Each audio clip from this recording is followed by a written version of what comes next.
Toyota is issuing a recall for about 55,000 vehicles.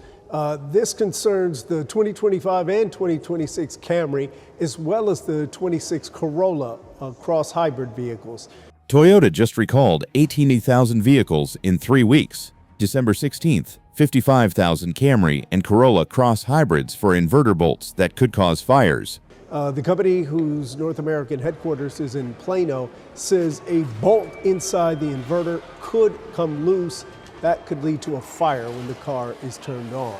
Toyota still doesn't have a fix for this particular problem, but will notify customers of a free repair when they do so.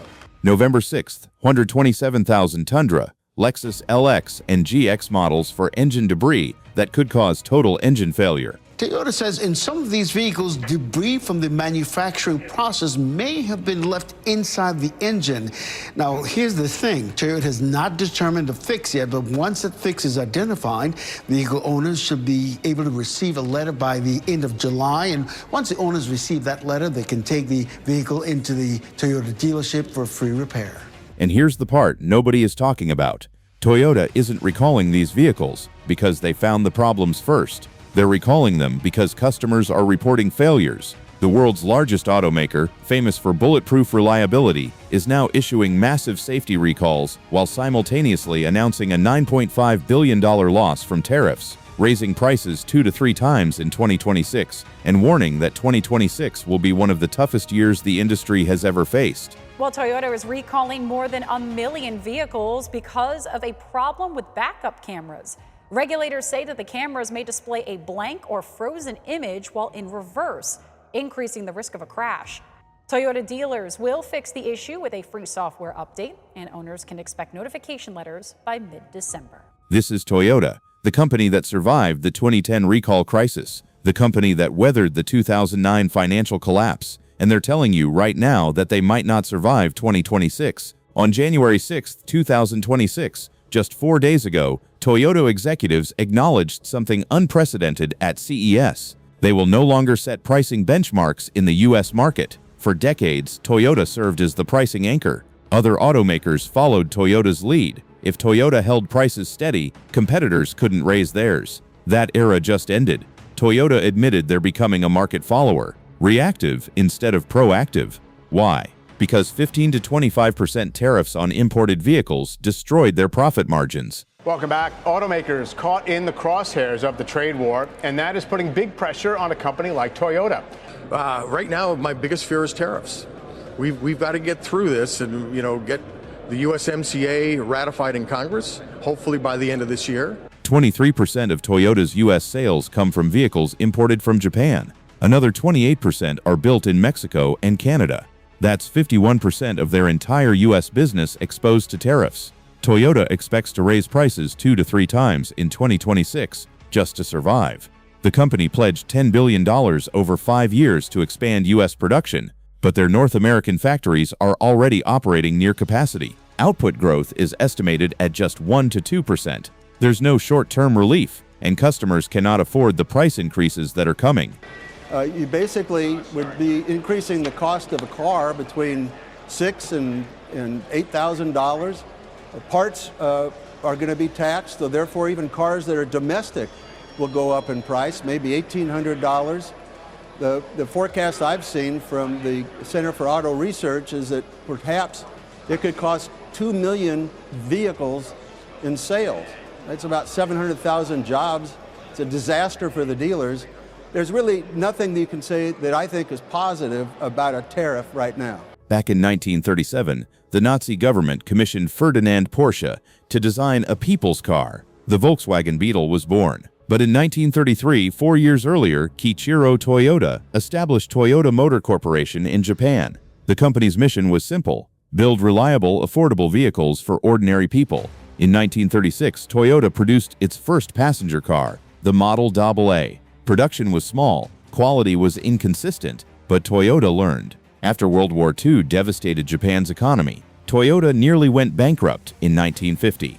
The company laid off 1,600 workers and split into separate manufacturing and sales companies to avoid collapse. That near-death experience changed Toyota forever. Eiji Toyota and Taiichi Ohno developed the Toyota production system, just-in-time manufacturing, continuous improvement, zero defects. By the 1970s, Toyota's reputation for quality and reliability surpassed American automakers. And when you think of Toyota, what first pops in your mind is quality, dependability, reliability, and safety. This creates that halo of fun. This industry is extremely important to the U.S. economy. So it's important that we're able to compete with the rest of the world, keep our costs down. Tariffs would be difficult for us. There is no such thing as an American-made car. The Corolla became the best-selling car in the world. The Camry dominated the U.S. sedan market, and Toyota's lean manufacturing techniques became the envy of the global auto industry. In 2008, Toyota surpassed General Motors to become the world's largest automaker. That title lasted until 2010. Then comes August 28, 2009. A Lexus ES350 accelerated uncontrollably in San Diego, California. The vehicle reached 120 miles per hour. California Highway Patrol officer Mark Saylor, his wife, their 13-year-old daughter, and Saylor's brother-in-law were killed when the Lexus crashed. The accelerator pedal was trapped by an improperly installed floor mat. That single tragedy triggered the largest automotive recall in history. Between late 2009 and early 2010, Toyota recalled 8.8 million vehicles worldwide. The issues involved accelerator pedals that could stick and floor mats that could trap pedals, both causing unintended acceleration. Toyota's reputation, built over 70 years, collapsed in 6 months.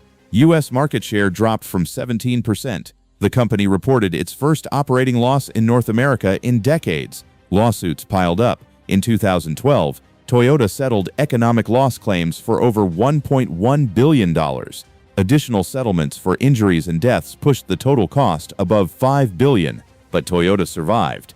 By 2012, they regained their position as the world's largest automaker. By 2013, U.S. market share recovered to pre-crisis levels. The company's response included rigorous safety checks, transparency, and accountability. CEO Akio Toyoda testified before Congress, apologized, and pledged to prioritize safety above all else. That commitment worked until now. December 16, 2025. Toyota recalls 55,405 hybrid vehicles, 51,644 units of the 2025 to 2006 Camry, and 3,761 units of the 2006 Corolla Cross. The problem is a bolt inside the hybrid inverter that may have been improperly torqued during assembly. If the bolt loses contact, it creates an open circuit. The vehicle enters limp mode or loses all drive power. If the bolt becomes loose inside the inverter while the ignition is on, it can cause a short circuit that generates heat, leading to thermal damage and potentially a fire. Toyota reported 34 field incidents and 15 warranty claims related to this condition. The company is still developing a remedy. Customers will be notified between January 30th and February 13th, 2026. This is the Camry, Toyota's best-selling sedan in America for decades, the vehicle that defined reliability. And now Toyota is recalling brand new 2025 and 2026 models because bolts weren't tightened correctly during assembly.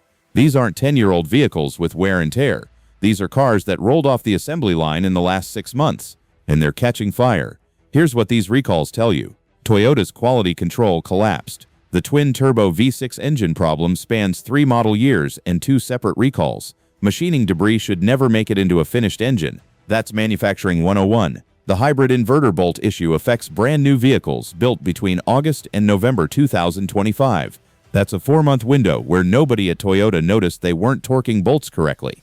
These failures aren't random, they're systemic, and they're happening while Toyota is simultaneously dealing with a $9.5 billion tariff crisis that's destroying their profit margins. On May 8, 2025, Toyota announced a 21% profit decline for the fiscal year ending March 2026.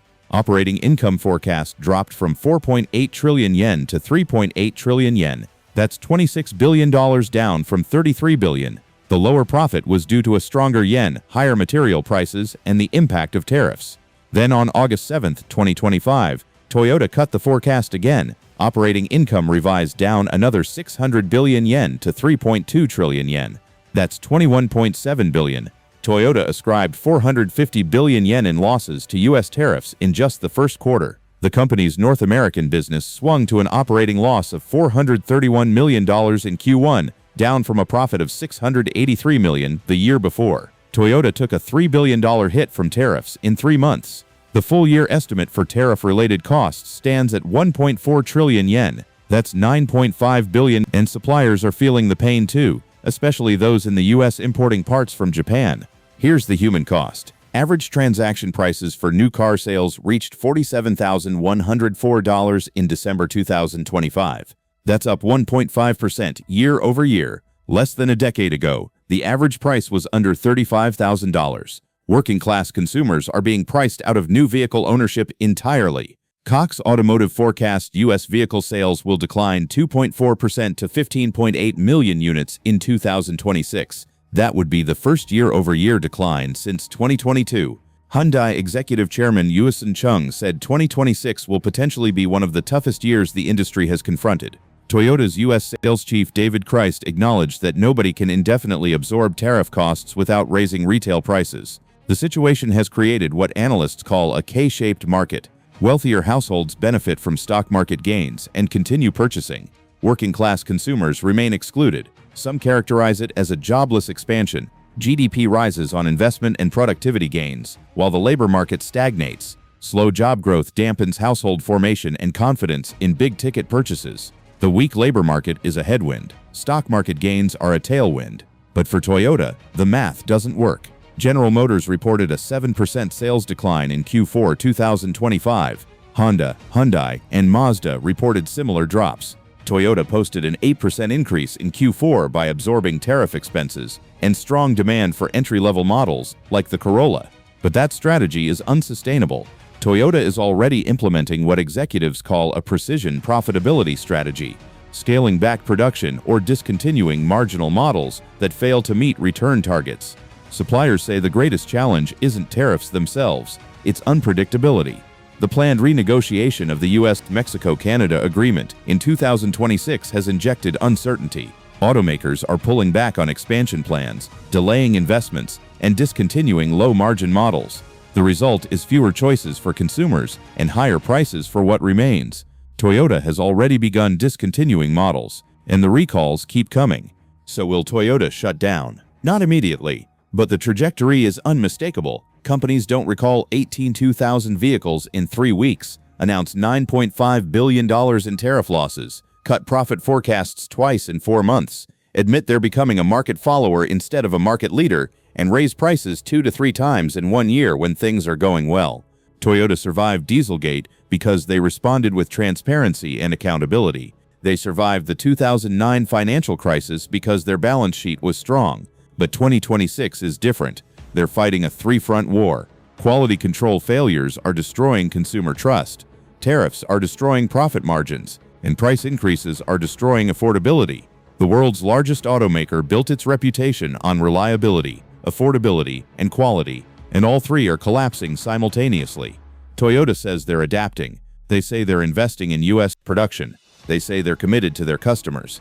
But when your newest vehicles are catching fire because bolts weren't tightened, when your truck engines are failing because of manufacturing debris, when you're absorbing $9.5 billion in losses and still raising prices, and when you're abandoning your role as the industry's pricing anchor, words don't matter, results matter. And Toyota's results in 2026 are catastrophic. The company that defined automotive reliability for 70 years is now recalling brand new vehicles for fires and engine failures. The people's car has become the car people can't afford. And that might be the end.